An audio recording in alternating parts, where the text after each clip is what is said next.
Hi అండి అందరికీ welcome to my channel Snehi vlogs. ఇది జాఫ్రా అంటారండి దీన్ని. మా పెద్ద అబ్బాయిని వాళ్ళ సార్స్ పిక్నిక్కి తీసుకెళ్లారు. అక్కడ వీళ్ళకి కొన్ని చెట్లను పరిచయం చేశారు. దాంట్లో ఇదొకటండి. దీన్ని జాఫ్రా అంటారు. దీని సీడ్స్తో సింధూరాన్ని, next red and orange food కలర్స్ని, లిప్స్టిక్ని తయారు చేస్తారంటండి.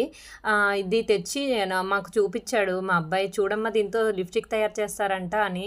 అది పిండి చూస్తే పిక్కని ఎంత రెడ్ కలర్‌లో ఉందండి. అసల న్యాచురల్ కలర్ అండి. అది లిప్‌స్టిక్‌గా పెట్టుకున్న, నెక్స్ట్ సింధూరంలా పెట్టుకున్న మంచిగా అనిపిచ్చింది. మా అబ్బాయి నాకు ఒకసారి పెట్టుకొని చూడమ్మా ఒకసారి ట్రై చెయ్యి అన్నాడు. అంటే నేను లిప్స్టిక్ కూడా పెట్టి చూశాను. చాలా బావుంది. దీని నుంచి ఎటువంటి స్మెల్ గానీ, ఎటువంటి ఇరిటేషన్ గానీ ఏం లేదండి. చాలా బావుంది పెట్టుకుంటే కూడా. దీన్ని సీతా కుంకుమని కూడా అంటారంటండి. పూర్వీకులు అనేవాళ్ళు.